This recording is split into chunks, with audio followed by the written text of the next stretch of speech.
강연을 끝내고 제가 제일 먼저 간 곳이 그 제주도에서 서복기념관, 서귀포 쪽에 있기 때문에 정방폭포 옆에 이제 서복기념관이라는 게 있습니다. 뭐 그거는 그야말로 그 진시황 때 서복이가 이제 여기를 지나갔다는 얘기인데 그런 건 중요한 얘기가 아니고 제가 보기에는 이능화 선생의 조선 도교서라는 책도 있지만은 분명히 우리는 그 중국의 도교의 근원은 조선이라고 생각해요. 여기라고.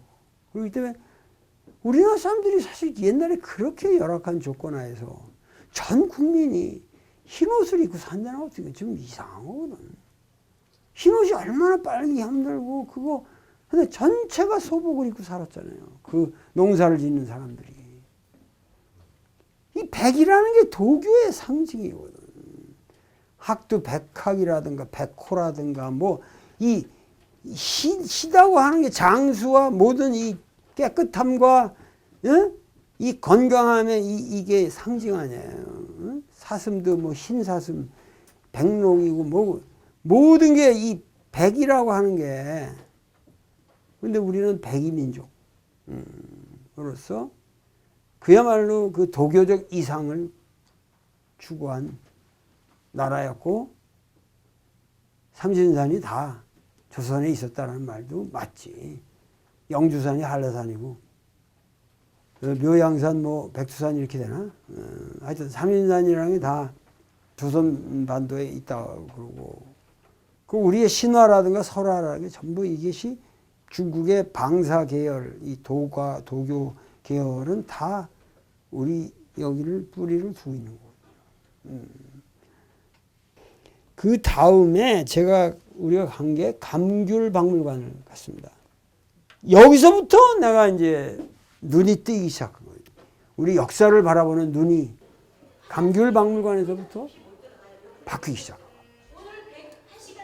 그 말은 뭐냐면 그 집현전 학사들하고 그 세종이나 문종이 귤을 나눠 먹을 때 그 감동 속에서 그 귤을 깔 때 그 냄새에 그 집현전 학사들이 감동하고 그거 하나 나눠주는 게 최고의 그냥 장원급제자도 그거 하나.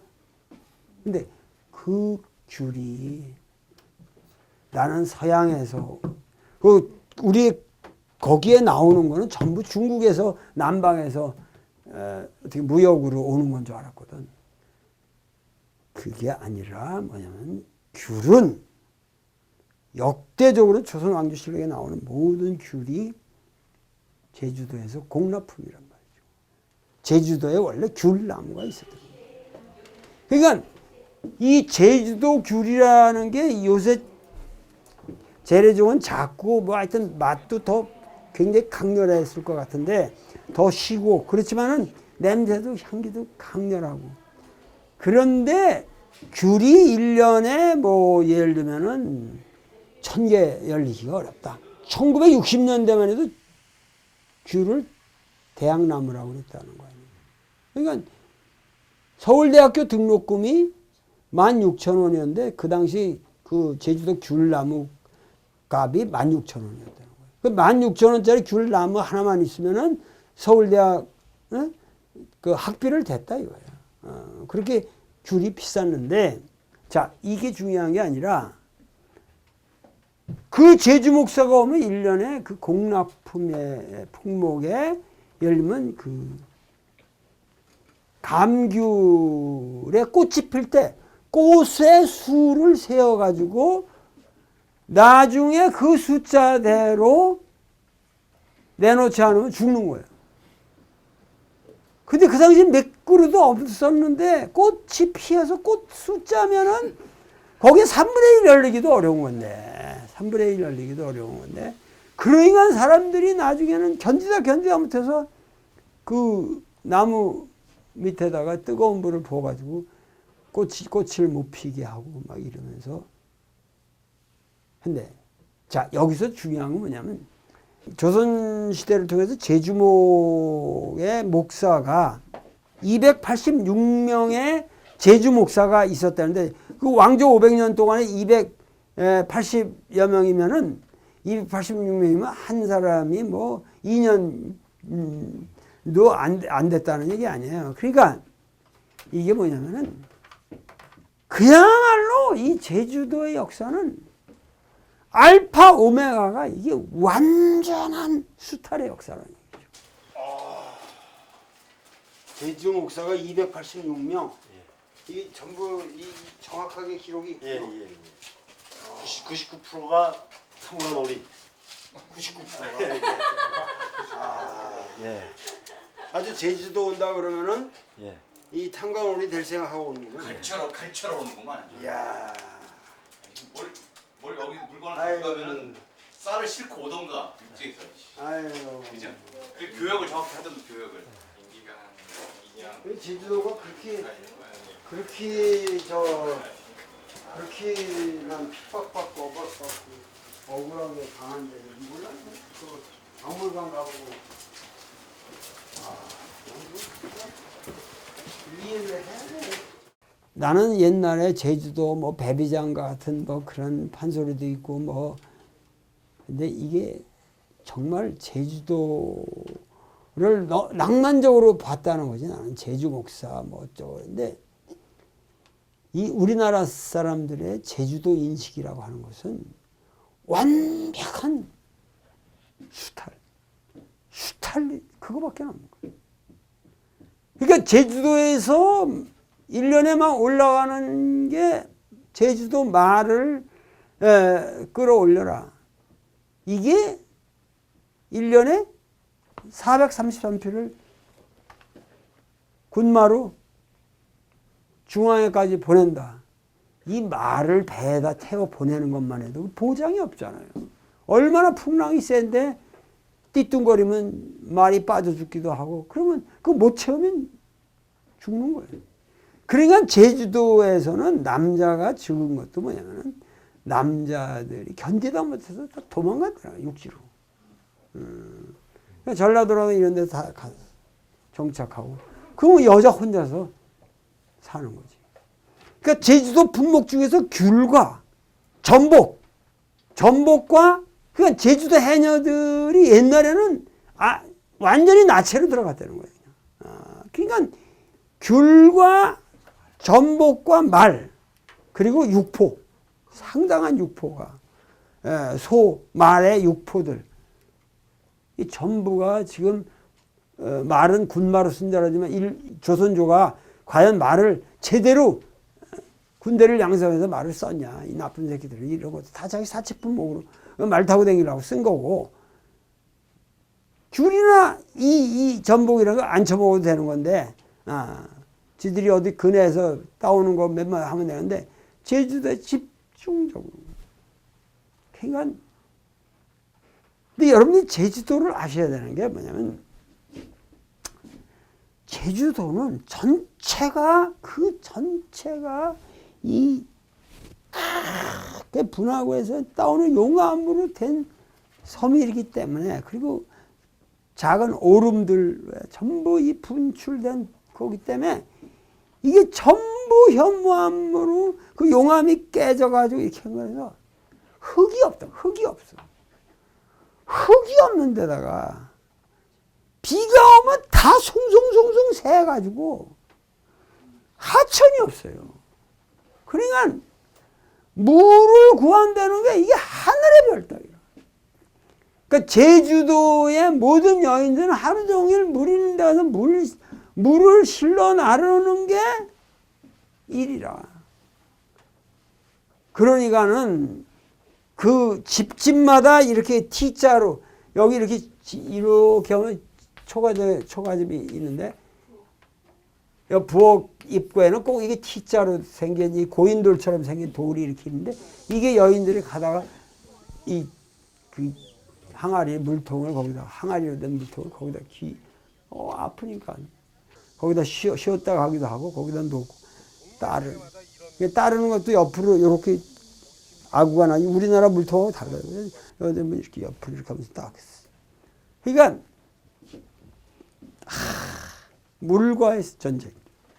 그러니까 생활 자체가 각박한 거예요. 근데 바람이 많고 그러니까 제주도는 전체가 뭐냐면은 이 집이 우리 집 같지가 않고 이게 이렇게 해가지고 이렇게 초가집이 여기 다 댕기로 이렇게 매가지고 그냥 이렇게 놨다고.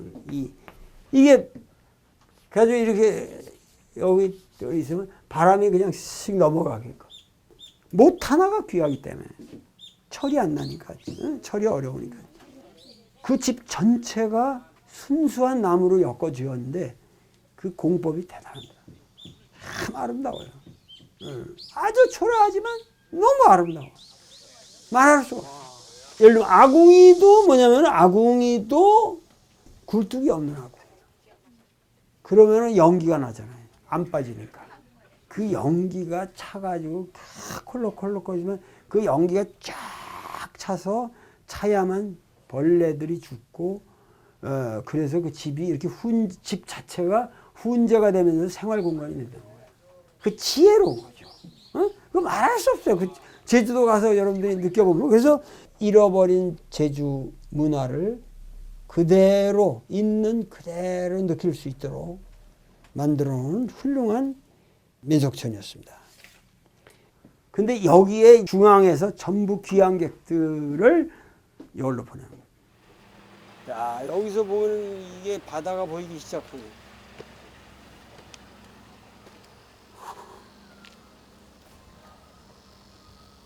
바로 여기가 조천이라고 하는 그 제주도를 오게 되면 처음 배가 정박하는 옛 항구의 모습이죠. 근데 여기에 연북정이라고 하는 것은 귀향 오는 사람들이 이쪽을 사모한다. 그런 의미로 북에서 그 조정에서 내려오는 사면 소식을 기다리면서 사모한다는 의미로 쓴 거지만은 압송관이 제주도 귀향 가는 사람들을 여기로 이제 데리고 오면은 여기서 하룻밤을 재우고 여기서 이제 관덕정에 있는 여기 목사한테 인수인계를 하게 되는 거죠.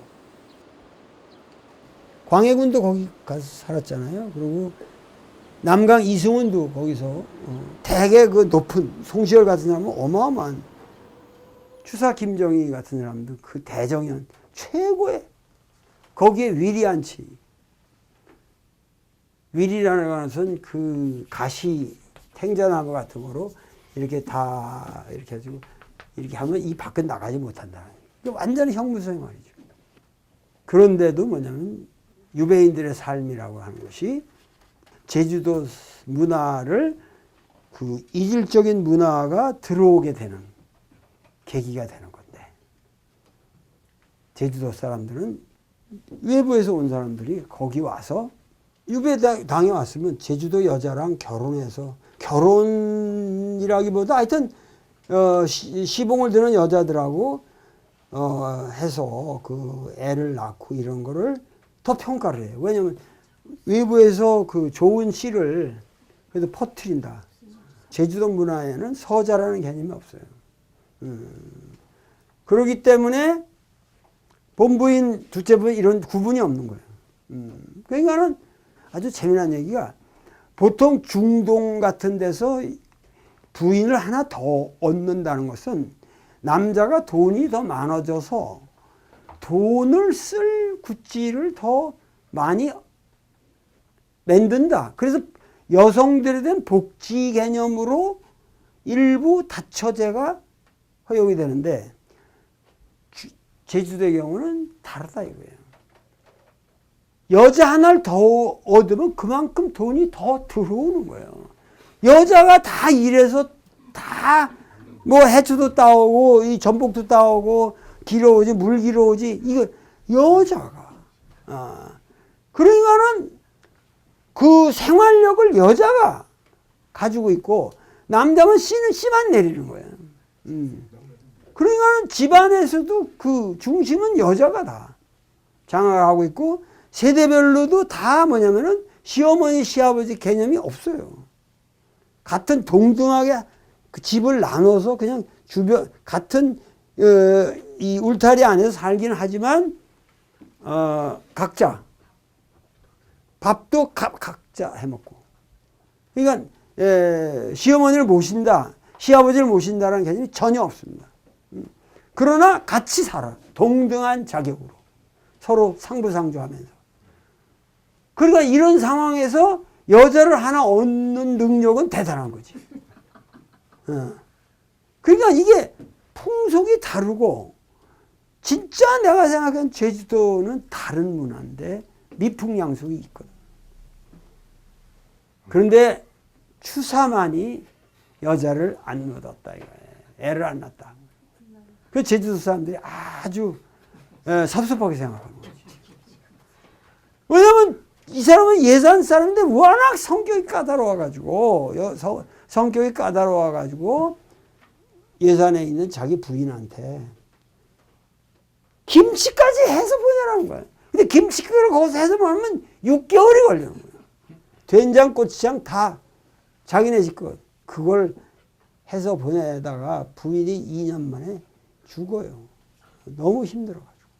결국 부인이 죽은 후에 인생을 점점 비관하고 달관하면서 글씨에만 매달린 글씨 쓰기에만. 그래서 벼루를 10개를 다 빵꾸를 내고 벼루가 10개가 빵꾸나고 붓이 몇천 자루 달아 없었다고 할 정도로 그 사람이 거기서 그 어떤 새로운 경지를 획득하게 되는 거죠. 추사 김종희의 그런 삶의 모습도 이 지금 제주도를 가야 제대로 볼 수가 있다는 겁니다.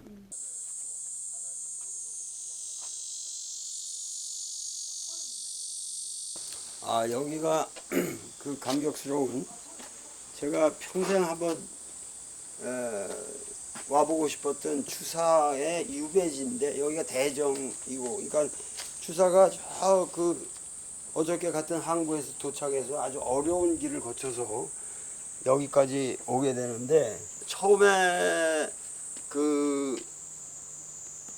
온 데서 사람들을 가리켰는데 그 가리킨 제자 중에 한 사람이 강도순이라는 사람이었는데, 강도순이라는 사람은 이 지역에서 아주 굉장한 부자였단 말이에요. 그래서 이 일로 이제 거처를 옮기시게 되는데, 지금 보시면 알지만 제주도 집의 스케일 치고는 이게 엄청나게 이게 대궐 같은 당시 큰 집이고, 수성초당이라고, 왜냐면 여기서 그 수성이라는 노인성이 유일하게 보이기 때문에 아마 그거를 밤중에 보시면서 굉장히 그 위로를 삼으셨던 것 같고, 그런데 이제 가장 중요한 거는 여기 이 초이선사를 그리워해가지고 우리 추사 선생이 그 초이를 그리워해서 초이가 여기 총 한 3번인가 오나요? 추사가 어떠한 이 깐깐한 유학자가 이렇게 점점 뭔가 이렇게 이 유배 생활을 통해서 좀 해탈, 좀 어린애스럽고 해탈의 경지로 나아가게 되는 것도 아마 이 초이선사의 높은 경지가 그런 유교적 가치 이외의 그러한 해탈의 가치를 나는 제공했을 것이다. 난 이렇게 생각을 합니다. 그래서 이 두 분이 만나는 장면도 여기에 이렇게 재현되는데, 이 방은 조금 크네요.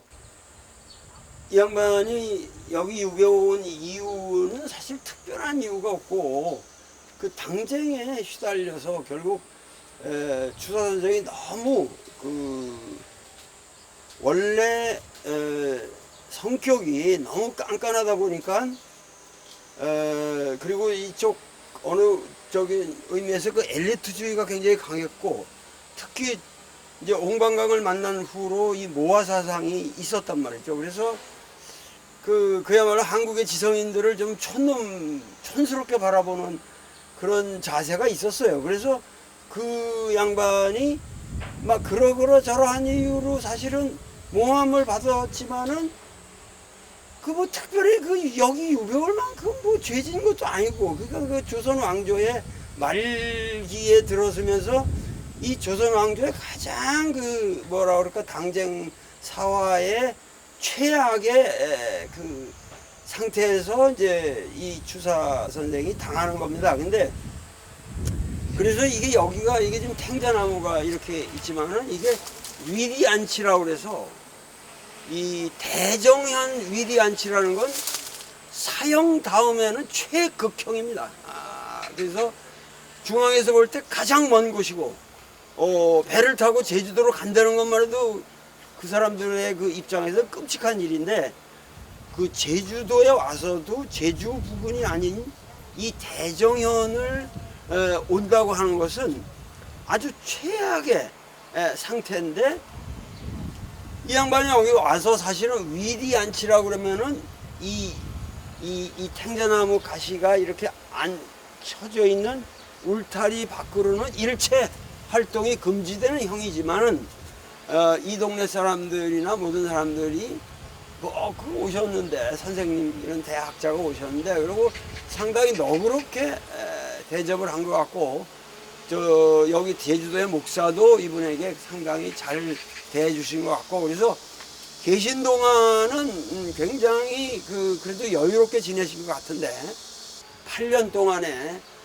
유배 생활을 통해서 그 주사 선생의 경지도 상당히 높아졌고, 또 초이는 동갑인데 그 친구가 그래도 가끔이라도 와 줬고, 특히 그 유명한 이제 제자들도 이제 중국을 갔다 오면서 야 최근 책 좀 사와라 그러면 그 어려운 책들을 사가지고 북경에서 새 책을 사가지고 여기까지 짊어지고 오게 되는, 그래서 그 감격을 여기서 이렇게 그 감격을 표현한 자기 제자가 보통 뭐 이 소나무가 보통 나무들은 시들게 되면 다 그냥 떨어지고 마는데, 이 소나무야말로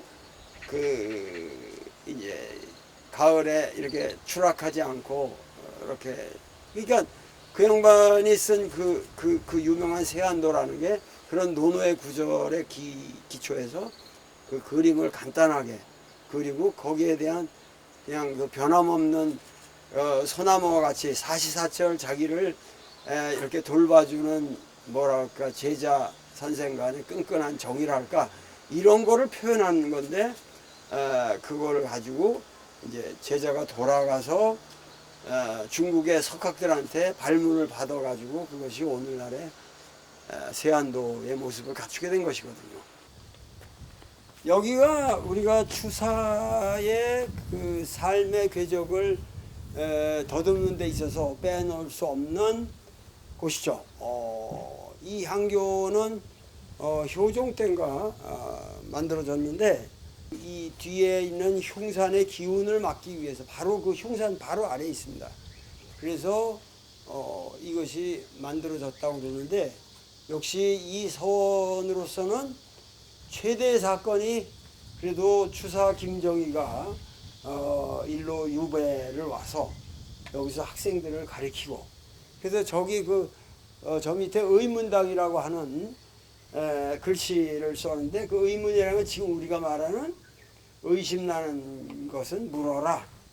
그래서 학생들이 살고 있는 여기가 다 동제 서재 그래가지고 학생들의 기숙사죠. 여기가 그 학생들의 기숙사가 있고, 여기서 실제로 공부를 했습니다. 근데 공부를 안 하고 근대에 와서 그야말로 이 글소리 독경소리가 없어지니까 저 뒤에 흉산의 기운을 막을 힘이 없는 거죠.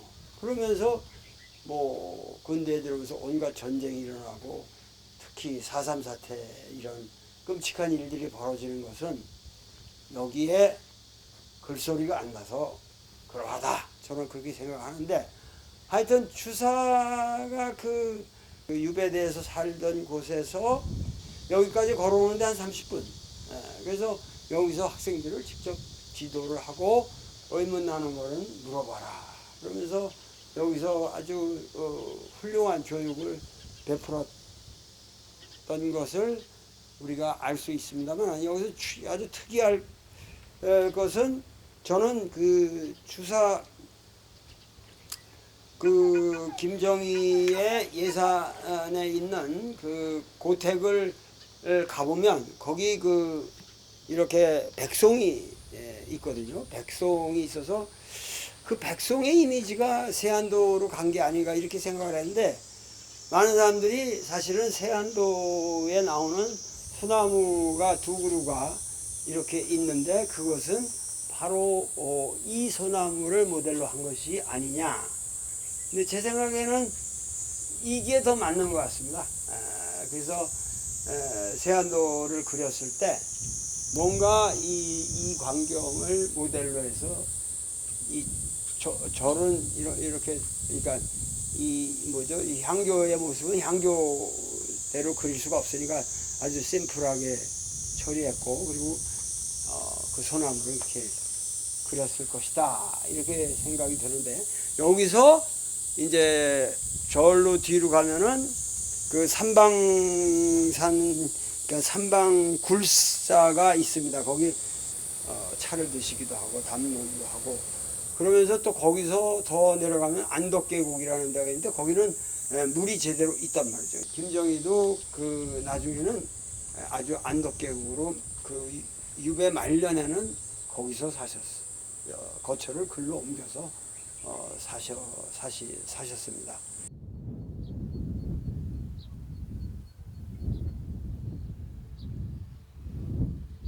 여기 그 아주 이례적으로 너른 뜰이 이렇게 보이는데, 사실은 이것이 일제시대 때 비행장의 모습입니다. 그래서 비행장이지만은 비행기를 이렇게 수납하는 경납고가 19기가 원형 그대로 여기저기 보존되어 있는데, 보시면은 자세히 와서 보면 실제로 두께가 엄청나거든요. 그래서 비행기를 이 안에 숨겨두고 위에서 폭격을 당해도 비행기가 안 부서질 정도로 단단하게 엄청 두껍게 만들었습니다. 그러니까 그 일본 사람들이 저기 보시면은 저 어마어마하죠. 일본 사람들이 그 세면을 다루는 실력이 보통이 아닙니다. 지금 오늘날 우리가 만드는 세면보다도 일제시대 때 만들었던 것이 더 오래 가는데, 1931년 만주사변이 나면서 그때에 이게 만들어지기 시작했고, 1937년에 이제 그 중일 전쟁이 본격화되면서, 여기가 왜 중요하냐면 이 제주도에서, 이게 제주도가 거대한 항공모함으로 생각하시면 되는 거죠. 여기서 뭐냐면 비행기가 뜨면은 중국을 당일로 갔다 올 수 있게, 연료가 여기서 한 번 싣고 갔다 올 수 있는 거리이기 때문에 이 중일 전쟁 때 폭격하기 위해서 여기서 비행기가 떴던 겁니다. 그리고 1945년 이제 막판에 전쟁이 막판에 그 들어갈 때는 일본 본토에다가는 비행기를 둘 수가 없으니까 여기서 이제 마지막 결전, 그 본토 사수 작전을 위한 비행기들을 여기다가 뒀다는 거예요. 그러니까는 일본 사람들이 제주도를 얼마나 군사기지로서 중요하게 생각했나를 알 수가 있는데, 오늘 와서 보시면은 여기 나와서 이렇게 보면 저기 저 산 위에 그 미 공군 기지가 있고, 지금은 레이더 초소를 쓰고 있다는데, 미군이 저기를 점령하고 있을 뿐만 아니라 그 여기서 바로 강정마을, 여기서 가까운 강정마을에다가 또다시 해군 항만 시설을 군사기지로서 지금 뭐 거의 다 진척이 돼서 엄청나게 만들었고, 그것에 뭐 얼마나 많은 지사들이 그 바로 서귀포 가장 그 아주 이 남단의 서귀포 가장 번화한 곳에다 그런 군상을 만든다는 게 지금 와서 도대체 말이 되는 얘기입니까 지금?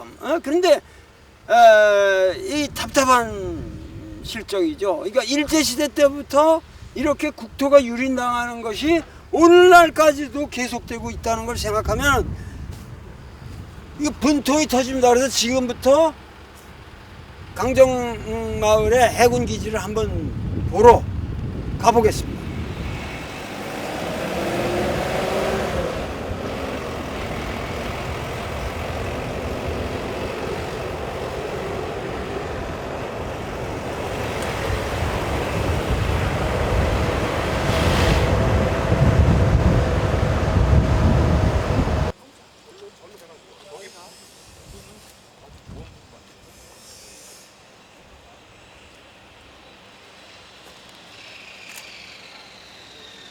제주도의 역사를 확대해서 보면은 바로 그것이 우리 역사가 되는 것이죠. 우리 역사 전체가 그런 슬픈 역사라는 거지. 지금도 미국 놈한테 당하고 중국 놈들한테 당하고 소련 놈들한테 당하고 이렇게 끊임없이 착취당하면서도 이렇게 살고 있는 우리 민족. 한번 왜 세계 무대에서 당당하게 살 수가 없는가 하는 문제를 제주도에 가서 그야말로 슬픈 제주도, 슬픈 조선. 슬픈 조선. 우리가 제주도에 오게 되면은 꼭 잊을 수 없는 우리 역사의 슬픈 장면, 그리고 우리가 항상 4.3 그냥 4.3으로 대꾸한 4.3 사태니 뭐 여러 가지 이름으로 불리는데 원래 제주도라는 지역을 우리가 섬나라로만, 남쪽에 있는 섬나라로만 아는데 일제시대를 통해서 이 제주도의 주민들은 상당히 많은 사람들이 지금 김정은이를 낳은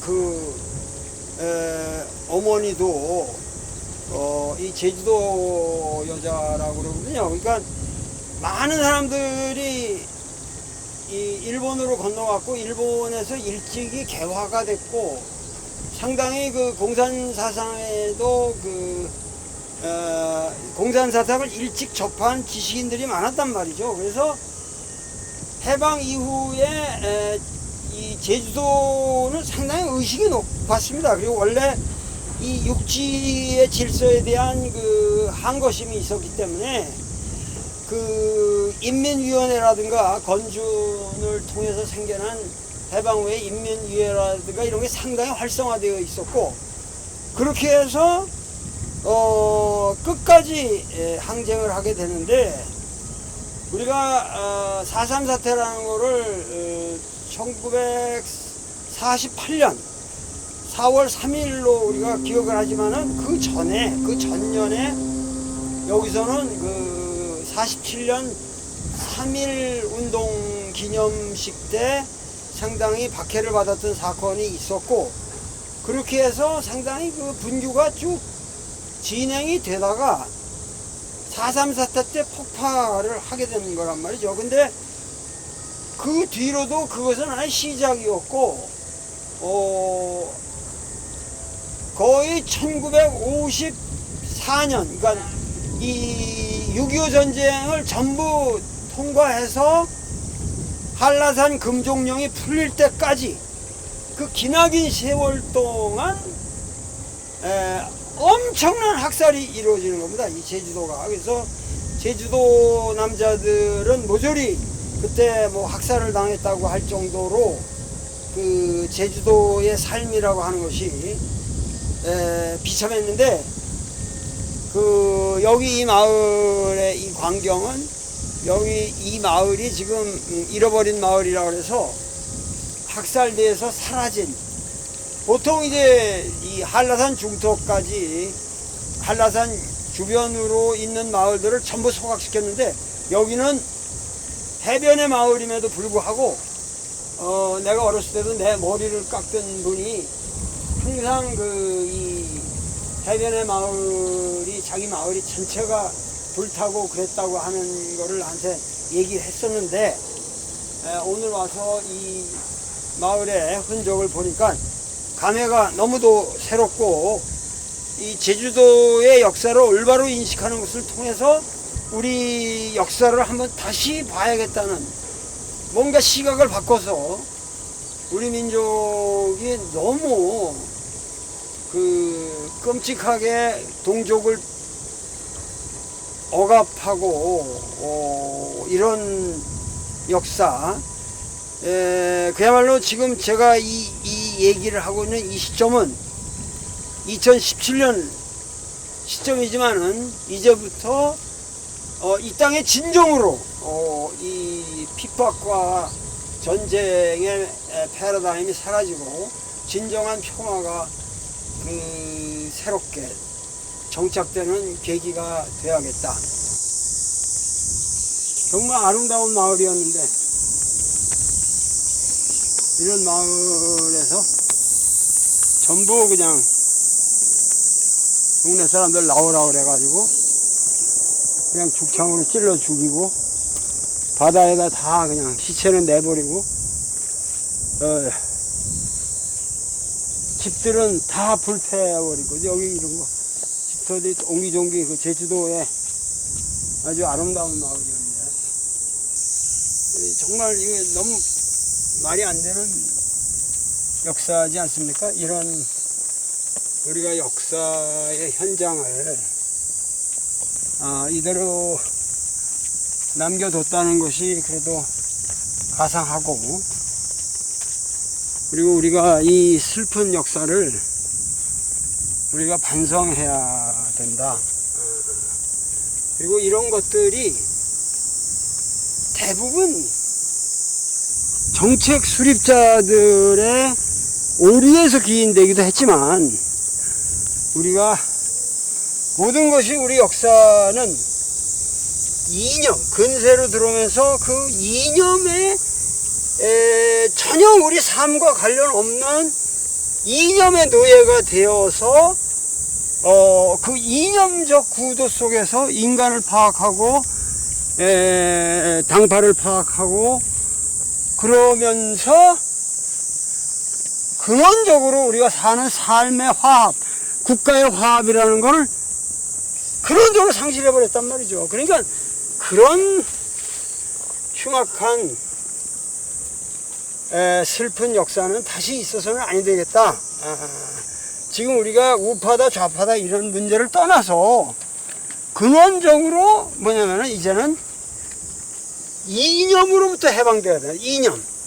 왜 여기 있는 사람들이 다 이렇게 지금 여기는 평화롭게 보이지만 사실 여기서 전부 죽창으로 찔러 죽이고 뭐 이래 그래가지고 여기가 전체가 그냥 이 앞바다가 피바다가 되어버리고 이 제주도 당시는 뭐 이 제주도 이 앞바다에 시체가 둥둥 떠다니는 거는 뭐 다반사였답니다. 그 당시 제주도 사람들 얘기를 들어보면은 그러니까는 인간을 완전히 그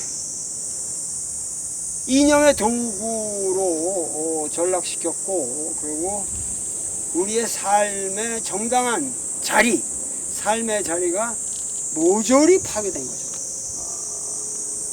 그러한 이념성으로부터 우리는 근원적으로 벗어나야 된다.